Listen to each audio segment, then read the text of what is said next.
The next presenter will be Team Life Savior with the title Adoption of Auto-Releasing New Danger Mark buoy. Please welcome Team Life Savior.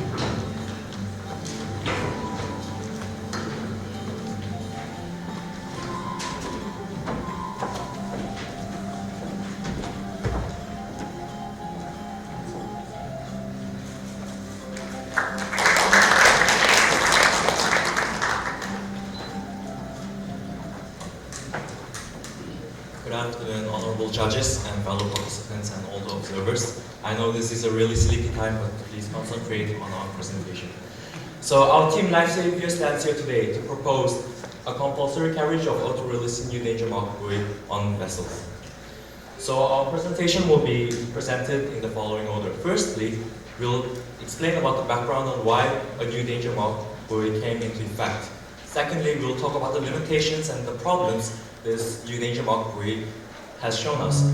Thirdly, we'll talk about the proposal to IMO, which is two resolutions regarding the amendment to the SOLAS Convention and the performance standards of this new buoy. Lastly, we'll conclude our presentation with the benefits we can expect from adopting this auto-releasing new danger mark buoy. So I'll yield this podium to our first speaker, who will explain about the backgrounds and the limitations.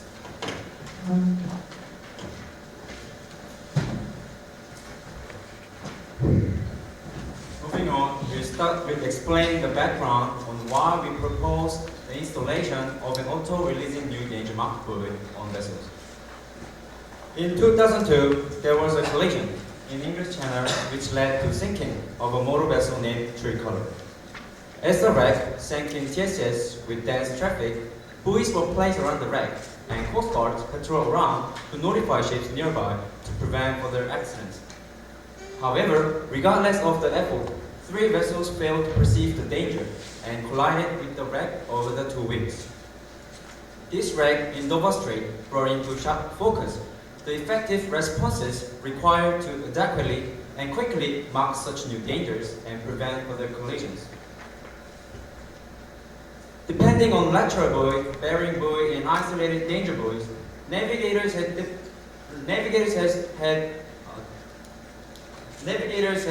difficulties in recognizing the dangers and locations of the wreck.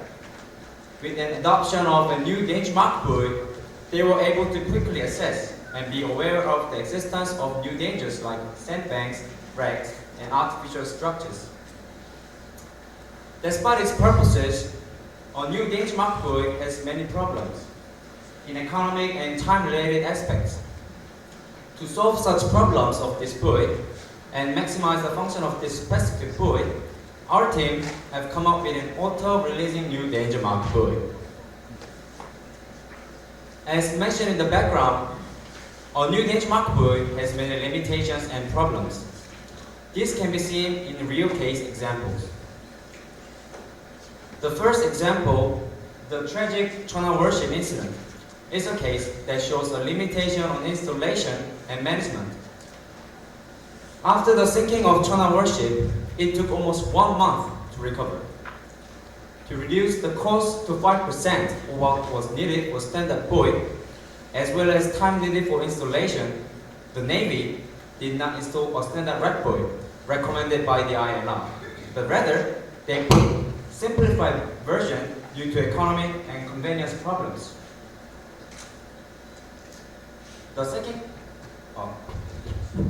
second case is the Seoul crisis. It shows that immediate reinstallation of a new danger mark buoy is impossible. The Korean Ministry of Maritime Affairs and Fisheries did not install a standard wreck buoy to indicate the position of the wreck.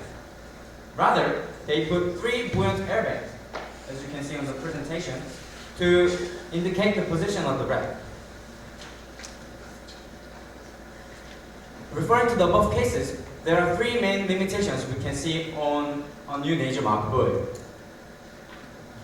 Firstly, problems of legal liability of installation and management makes it impossible for immediate response.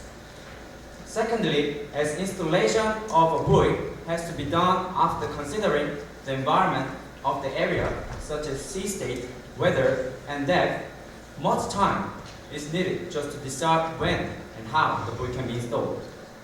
Lastly, the labor force, equipment, and the cost required to install a standard wreck buoy is a problem because it weighs about 600 kilograms and it can be a big drawback. So we're suggesting a buoy and a chain and a vessel connected. It means an auto-releasing new gauge mark buoy. This buoy will be stored on the vessel and will be automatically be released when a certain water pressure and float on the surface of the water to indicate the position of the wreck immediately after the sinking. This will help prevent secondary accidents with the wreck as well as lead to much efficient search and rescue activities. Our team strongly think that this buoy will overall enhance the life and safety of seafarers and the passengers. Next speaker will talk about two resolutions that we will talk on the IMO. Thank you. Good afternoon, honorable judges, participants, and observers. This is the amendment to the resolutions our team would like to make. The amendment to SOLAS is applied in Chapter 3, Part B, Section 1, Regulation 6, Communications. Clause 2.2, Search and Rescue Locating Devices, will be renumbered as 2.2.1. Additionally, a new paragraph will be inserted after this. At least one auto-releasing new danger mark buoy must be installed on both stern and bow on every passenger ship and every cargo ship of 500 gross tonnage and upwards, and at least one should be installed on either bow or stern in every cargo ship of under 500 gross tonnage. Moving on, a resolution to regulate the performance standards will be made. The first clause will be the resolution of the introduction of the system. It is a short summary of the purpose of auto-releasing new danger mark buoy, which is prevention of accidents by wrecks and more efficient search and rescue activities. The second clause is about the equipment. This clause is to introduce the components of the buoy, which is composed of 4 units. The first component is an auto-buoyant new danger mark buoy. The characteristics of this is elaborated in clause 3. These are correspondent with the one new danger mark buoy that is already existing to evade any confusion. The shape of the buoy must be a pulley or a spar, and its size should be dependent on each member state's decision. The color must be a combination of blue and yellow vertical stripes of minimum of 4 to maximum of 8. Lastly, it must use a Raycon Morse code delta and AIS transponder for quick positioning and clear distinguishing. Second component is the performance of this unit, mentioned in clause 4.2 and 4.3. Auto-release unit has 2 main requirements. It must be able to rigidly fix the buoy in a stowed position. Also, the unit must be made of a material that can endure harsh conditions such as heavy weather and rough seas. Also, as well, when the ship starts to sink, this unit must be able to automatically release the buoy by using a water pressure measuring tool. It will release the buoy when it reaches a depth of 1.5 to 4 meters. Third component is auto-reel chain, mentioned in clause 4.4 to 5. The auto-reel chain is comprised of 4 main parts. Water pressure measuring unit and depth sounding unit are needed to calculate how much chain must be unwound to keep the buoy floating on the surface. As well, most of the chain itself and the machine to automatically activate the chain must be stowed inside the box. Last component unit is auto-lighting lantern, mentioned in clause 4.6, 7, and 8. This unit is needed to clearly identify the position of the buoy and the wreck. It must be designed to be activated automatically when the buoy is released from the ship. As there's a limit in storing energy inside the lantern itself, a solar panel is attached to this unit. Moreover, the lantern must be capable of flashing the lights both vertically and horizontally so that all search and rescue units can view the light from every angle. The last clause of this resolution is a removal of this buoy. There are two cases where this buoy can be removed. The first will be where a more permanent means of marking the wreck has been installed after the position of the wreck has been clearly identified. After the installation of such buoy, the auto marking buoy can be removed. As well, in a case where the wreck itself has been removed, the buoy must also be removed in order to evade any confusion in the area. Our next speaker will present the conclusion of this agenda in regard with expected benefits. So moving on to our conclusion, I would like to just ask one simple question to everyone participating in this session. What is the most important value the shipping industry and this organization has to pursue? Is it just simply quick transportation of cargo? Or is it earning more money through shipping? No. I can say definitely that the most important value our organization must pursue is the safety and the life of seafarers.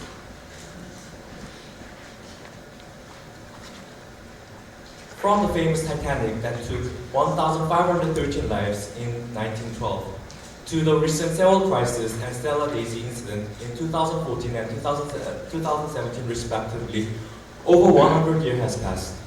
And in this long period of time, much and many effort has been put from the IMO and each member states to prevent such accidents and enhance the safety of seafarers.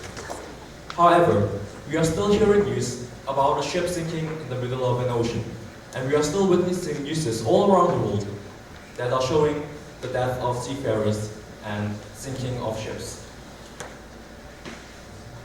Despite all the effort put inside from the organization, it is almost impossible to put the possibility of accidents into zero. So should we just sit back and wait until another accident happens? I can definitely say no. We as the IMO must do whatever we can do to not only prevent accidents but also be able to take immediate actions to save lives in case of accidents. In this aspect, auto-releasing new danger mark buoy will be able to solve these problems and help reduce the possibilities of accidents. Our team agree on some point that this installation and compulsory carriage of this auto-releasing new danger mark buoy cannot just happen with a simple click. However, as suggested throughout the presentations, there are many benefits that we can expect from this policy. First of all, an immediate installation of a new danger mark buoy will definitely be able to reduce the possibilities of secondary accidents with the wrecks. As mentioned, the installation of a standard new danger mark buoy is not an easy job. It takes time to move a prepared buoy to the area of the accident. A special ship with a crane is required to install a buoy. Weather and environment has to be considered. Position of the wreck has to be clearly identified before even the installation can take place. These are all obstacles that delay the installation of a standard new danger mark buoy. And delays in installation of this buoy always increases the possibility of secondary accidents. However, with auto-releasing new danger mark buoy, we will be able to eliminate these obstacles as the buoy is automatically released from the ship itself when the ship is sinking. Secondly, auto-releasing new danger mark buoy will enhance efficiency in search and rescue activities. As the position of the wreck can be easily identified with the buoy itself, search and rescue teams will be able to skip the time of identifying the position of the wreck, which is a time-taking job. Immediate search and rescue activities around the buoy will increase the possibility of finding crews that have successfully escaped from the ship. As well, as the chains are already connected between the wreck and the buoy, the divers from the search and rescue teams can just follow the chain as the guidelines into the ship to save any lives that are still being sinking with the ship. As we might all agree, safety of the seafarers is really an important value. The vision of the IMO, which is safe, secure, and efficient shipping on clean oceans. We have to bear this vision in our mind. And also, with all the evidences that we have mentioned throughout the presentation, And considering all the benefits we can expect from this policy, we propose the compulsory carriage of auto-releasing new danger mark buoy on vessels. Thank you. Thank you, Team Life Saviors. Q&A session will be going on. Professor Daniel, please. Thank you, Life Savior, on the subject of new danger mark buoy. And I'd like to open discussion on the presentation made by Life Savior. Anchor speech first. Life Savior, thank you for your presentation. This is Anchor Spirit. When the ship sinks within seconds and people jump into the water and remains on the water surface, won't the tremendous tension that lies within the chain of the buoy will be a threat to the people's life? I mean, when I was on board, I was always warned of the potential danger that may arise near the mooring chain by the officers. And the graphics with the divers in it seemed really dangerous to me. What do you think about that? Considering the fact that the buoy will be released inside the water, and also that the buoy will be released when it's in the depth of only 1.5 meters to 3 meters, the tension won't be that big that will affect someone's lives that have dived into the water for their safety. But it is connected 100 meters underneath the water, right? Yes, but the buoy will be released when the ship is in the depth of 1.5 meters to 3 meters, and when the ship is sinking, the chain will be kept on release by from the chain wheel box. So the tension of the chain itself won't be that big. But that's not taking into account the waves and the tides of the ocean and the pressure. Those technical problems can be easily solved with discussion and development of technology. Thank you. Thank you, and then Keimo. Thank you for your speech. I have a question. I noticed that the buoy that you have been explaining have very similar factors with EPIRB or emergency position indicating radio recon, which also floats when the vessel sinks 1.5 to 4 meters below water level. What is the difference, or what are the advantages that we have to use this specific type of buoy to replace or to complement EPIRB? Could you please explain? The most recent Stella Daisy, you know about the Stella Daisy incident? Although they had the EPIRB and the SART, which can indicate the device after the sinking of the ship, the search and rescue teams couldn't even find the position of the wreck. Because when the EPIRB and the SART is released from the vessel, the waves and the tide will some way float the device into a different place that will make the positioning of the wreck difficult. So by using this auto-releasing new danger mark buoy, which is directly connected to the ship, it will be much more easier to directly identify the position of the wreck. But if it is directly linked to the vessel itself, if the vessel, let's say like Stella Daisy, have sink to the water level of like 2 or 3 kilometers under the water surface, so that means the chain also have to extend to that much to rescuers to notify the buoy's existence. If that's the case, wouldn't it be much easier to just use EPIRB? As I've mentioned before, using EPIRB and SART in Stella Daisy incident, we couldn't even find the position of the wreck. And firstly, this buoy was designed to use for coastal navigation, as there is a limit in stowing the chain for, like, as you mentioned, 2 to 3 kilometers. But however, the development of technology and from the IMO can surely solve these kind of problems, technological problems. Thank you. First emergency. Emergency, first of all, thank you for your presentation. And I have a quick and basic questions, because I believe your new buoy has a lantern, right? Yes, that's So is correct. there any chances for that light to distract any other vessels?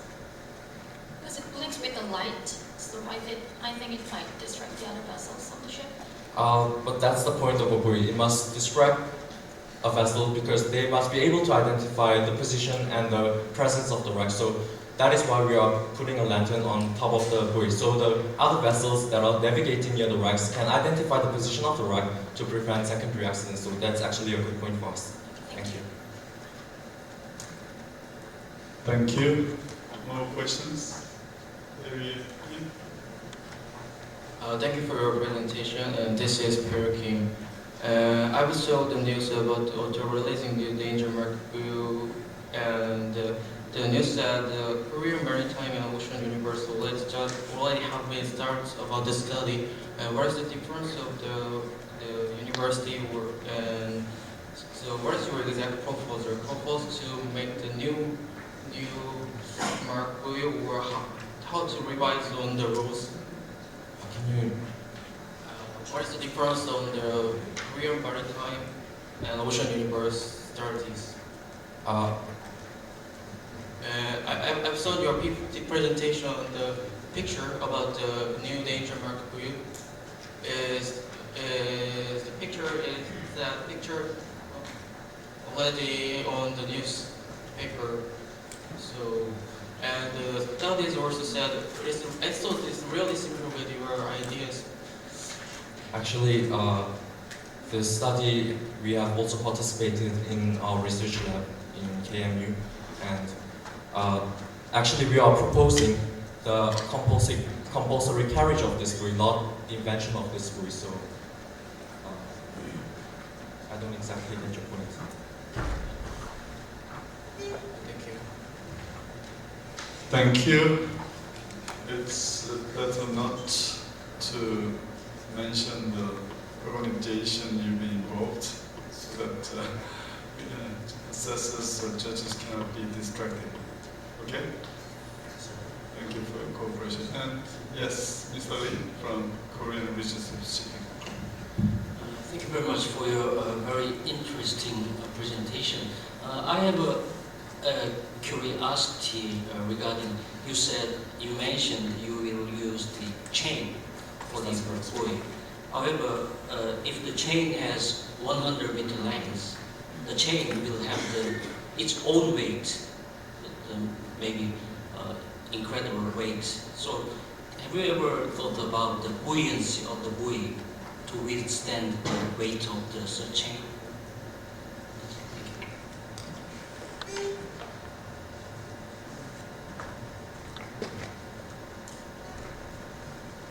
The chain that we have mentioned in our presentation will be almost the exact design of the chains that are already being used for buoys installed in the in seas, and up to now we have only designed this chain to come up to 100 meter, and I know that this chain will be very heavy to stow on a ship, but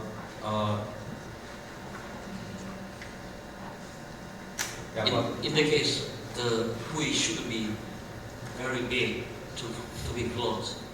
yes, but actually a standard U danger mark buoy, it weighs about up to 100 kilometers to 600 kilograms, but it's already being used and utilized by member states of the ILR, so I don't think that will become a big problem. Thank you. No more follow-up questions. Thank you. And still we have 1 minute 23 seconds, and I'd like to take one more question. If there is, no? I see no hands raised, and then I have to stop Q&A session on the present made by Lifesaving. Thank you, Lifesaving.